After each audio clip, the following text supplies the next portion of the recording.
Nongeye kubaha ikaze makuru yacu yo kuri uyu wa kabiri tariki ya 19 ukwezi kwa gatatu 2024.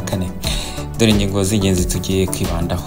Bwana Theogene Rudasingwa aravuga ko kuba bakoranye na FPR mu itangiriro barayihunze abandi igafunga ikabibita ibisambo abajura abicanye ndetse n'abantu badashobotse bitavuze ko abasigaye ari bo bere. Ni ikiganiro yatanze kuri Shaka kuri channel ye ya Ishakwe Freedom Movement. Hagati aho Madame Ingabire Victoire aravuga ko agiye kujurira icyemezo cy'urukiko kugira ngo akurweho ubusembwa. Uyu avuga ko atemeranya n'umwanzuro w'urukiko rugendera ku itegeko ngenga rya Perezida wa Repubulika aho kugendera ku itegeko nshinga kandi ari ryo riruta ayandi. Yavuze ko yemeranije n'ubushinjacyaha ariko umucamanza akabyirengagiza nkana kubera ko ubucamanza butigenzura cyangwa butigenga. Naho Ambasaderi Olivier Nduhungirehe yandikiye Minisitiri w'Ububiligi ushinzwe uburezi witabiriye ibirori byo gutanga ibihembo bya Ingabire Victoire Umuhoza mwibutsa ko bihabwa abahakana bakanapfa bya genocide. Ese Ambasaderi azumvikana abantu kurikira politike n'imiryango y'uburenganzira bwa muntu ivuga ko genocide kenshi leta yagiye ikoresha mu gutsikamira cyangwa gucerekesha abatavuga rumwe nayo. Naho Osman Niyonambaza yifatiye ku gahanga abanyapolitike bose bakomoka muri Cyangugu batavuga rumwe n'ubutegetsi. Avuga ko bakoze umushinga wo gusakuza bakihangira imirimo babangamira iterambere rya Perezida Paul Kagame. Mu kiganiro yagiriye ku kinyamakuru cye Rwanda Rugari TV, uyu Osman Niyonambaza benshi baramuzi mu gutanga ikibazo cya politike, ariko yageze kuri Padiri Thomas Nahimana asya tanzitse. Padiri Thomas Nahimana avuga ko uyu nawe wagira ngo hari umuterereje. Naho mu makuru y'amahanga, EU umuryango w'Uburayi urateganya guha inkunga u Rwanda basaga miliyari 28 muri gahunda yo gukomeza gufasha ingabo z'u Rwanda kubungabunga amahoro muri Mozambique. Repubulika ya Demokarasi ya Kongo yagiye yamagana inkunga uyu muryango uha igihugu cy'u Rwanda ivuga ko ari amafaranga baruha yo gukomeza kugura intwaro kugira ngo rukomeze rurwane nateza akavuyo icyo bise guerre par procuration.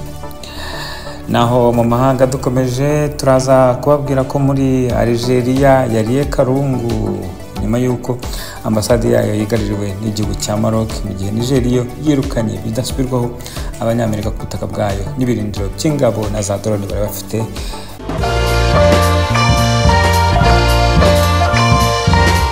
Ufite ikibazo ku gusaba ubuhunzi muri Canada, Amerika, Uburayi cyangwa Australia? Gwikora dosiye izakugaruka. Jean Migration Consulting ni igisubizo niba wifuza kugirwa inama izagufasha kubona stati aho uri hose.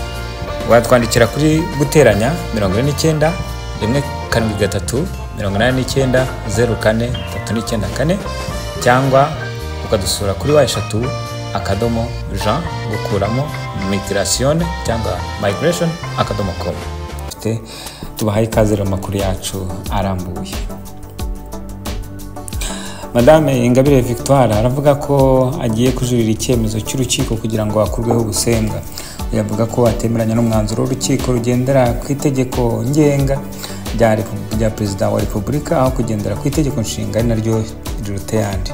Avuga ko mu gutanga ikirego yemeranije n'ubushinjacyaha ko itegeko nshinga ryo ryakurikizwa riruta ayandi mu gufatwa umwanzuro ku busabe bwe bwo gukurwaho ubusembwa.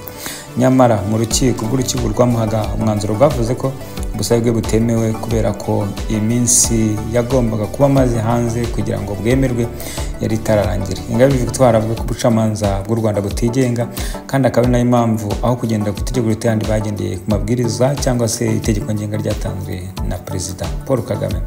Ingabire Victoire azwiho ko umunyapolitiki utavuga n'umutegetsi, akaba yaravuye mu Buholandi mu myaka 10 ishize aje kwiyamaza. Yaje gukora icyo bise ikosa rya politike, ngavuga ko hari abahutu atabona urwibutso rw'abahutu ku rwibutso rwa jenoside yakorewe abatutsi igisozi mu gihe nabo ngo bishwe mu gihe cya jenoside. Ibi FPR ifatiye hafi ndetse ubucamanza n'ubushinjacyaha burabimurega bamushinja icyaha cy'ingengabitekerezo ya jenoside ndetse bamushinja kuba yarakoranye n'imitwe yitwaje intwaro, ibirego ahakana. nyuma yo gukatirwa imyaka 15 Ingabire yagiye mu rukiko rwa East Africa maze rumugira umwere n'ategeka leta y'u Rwanda kumuha asaga miliyoni 60 z'indishyi kugeza amagingo leta itaramu. Na ubizi neza niba Ingabire Victoire azatanga ikirego anerekana ko ari umwere mu rukiko rwa East Africa, nyamara kandi arasaba ukuraho gusembwa kugira ngo yamaze kuba perezida wa Repubulika mu matora azaza n'ay'abadepite nk'uko abitangaza. Nubwo bimeze bityo, abakurikira politiki hafi bavuga ko kurikije uyu mudamu uko afatwa muri politiki y'u Rwanda nabyo gukurwaho gusembwa bikozwa leta y'u Rwanda ndetse n'ubucamanza bwayo. Naho ambasaderi Olivier Nduhungirehe yandikiye minisitiri w'Ububiligi ushinzwe uburezi witwa Caroline Desile, akaba ari minisitiri ukomoka mu ishyaka rya PS, minisitiri w'uburezi wa guverinoma y'Ububiligi muri Wallonie Bruxelles. Uyu yitabiriye umuhango w'ibyiswe ibihembo bya Victoire Ingabire Umuhoza. Ambasaderi Olivier Nduhungirehe yamwibukije ko ibi bihembo bihabwa aba genocidaire ndetse n'abandi bafatanije. Avuga ko muri 2013 ibihembo byahawe Colonel w'Ububiligi witwa Luc Marshal, yakabazweho guhakana jenoside yakorewe Abatutsi ndetse no gutanga imbwirwaruhame zitavugwaho rumwe. Muri 2014 mwibutsa ko ibihembo byahawe umunyamerikakazi Anna Garrison nawe uhakana jenoside. Muri 2015 mwibutsa ko byahawe umukanadi witwa Jody Rever, uyu akaba azwiho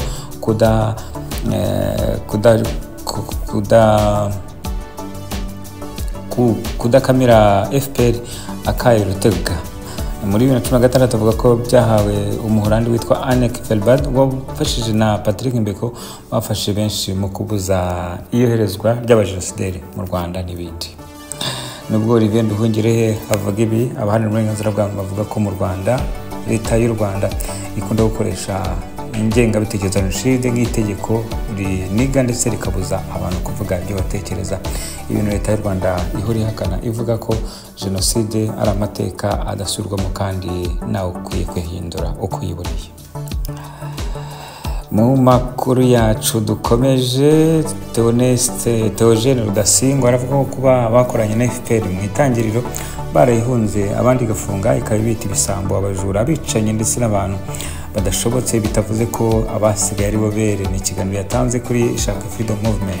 Theogene Rudasingwa aziho kuba yarabaye directeur wa cabinet umuyobozi w'ibiro bikuru bya Perezida Paul Kagame mu myaka yashize ndetse mbere yo kwagana y'ubuhungiro, ndetse akaba ari yarabaye umuyobozi wa FPR, secretary general wa FPR mu myaka n'ubundi yashizwe. Azwiho kutavuga rumwe na Perezida Paul Kagame, akavuga ko igitugu cyo mu Rwanda kiri mu byatumye ahunga. Uyu kandi akaba ari murumuna cyangwa se mukuru wari Procureur General de Gahima. Naho rero witwa Osman Niyonambaza yifatiye ku gahanga abanyapolitike bose bakomoka muri Cyangugu batavuga rumwe n'ubutegetsi. Avuga ko bakoze umushinga wo gusakuza babangamira iterambere rya Perezida Paul Kagame kuri internet. Ni mu kiganiro yagira mu kinyamakuru cya Rwanda Rugari TV. Osman Niyonambaza akunda kugaragara atanga ibitekerezo bya politike, ingaruka yageze ku bantu b'Icyangugu by'umwihariko Thomas Nahimana ngasi yatanze.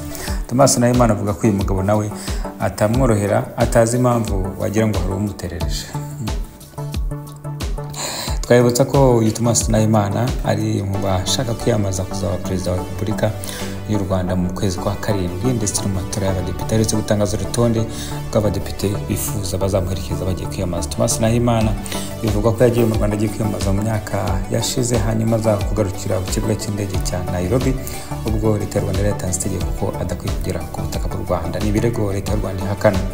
Thomas Nahimana kandi avuga ko yagiye atangaza imbwirwaruhame zitavugaho rumwe, avuga ko Perezida Kagame yitabye Imana, nyamara benshi bakavuga ko uyu Thomas Nahimana ari populism cyangwa ya politike yo kuvuga ibintu by'umwihariko bikangura cyangwa bihagurutsa rubanda.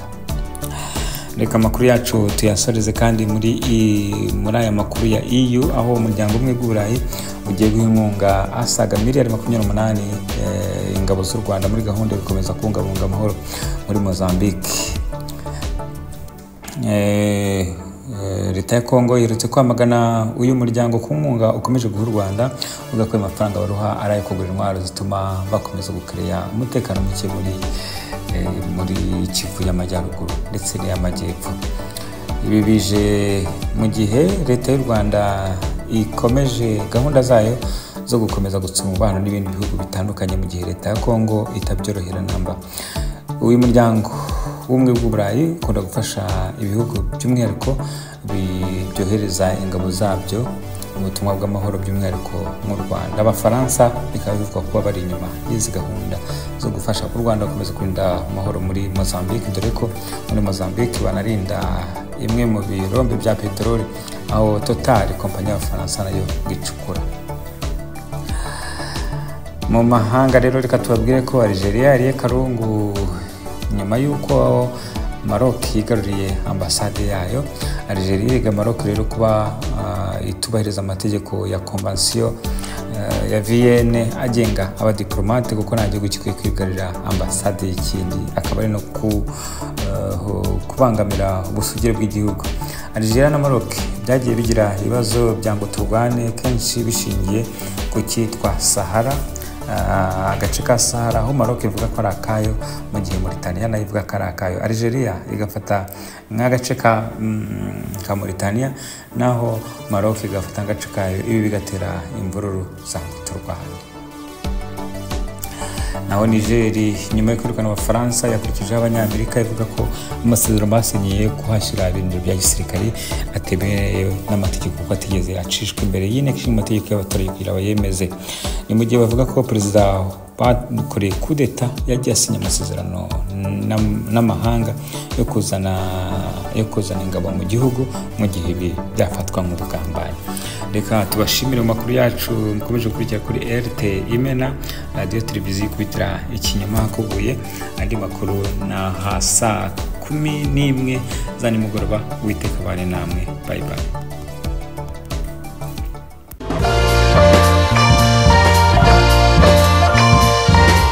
Ufite ikibazo ku gusaba ubuhunzi muri Canada, Amerika, Uburayi cyangwa Australia? Gwikora dosiye izakugaruka. Jean Migration Consulting ni igisubizo niba wifuza kugirwa inama izagufasha kubona stati aho uri hose. Watwandikira kuri guteranya 49 173 89 04 394 cyangwa ukadusura kuri wa3 akadomo Jean gukuramo migration cyangwa migration akadomo com.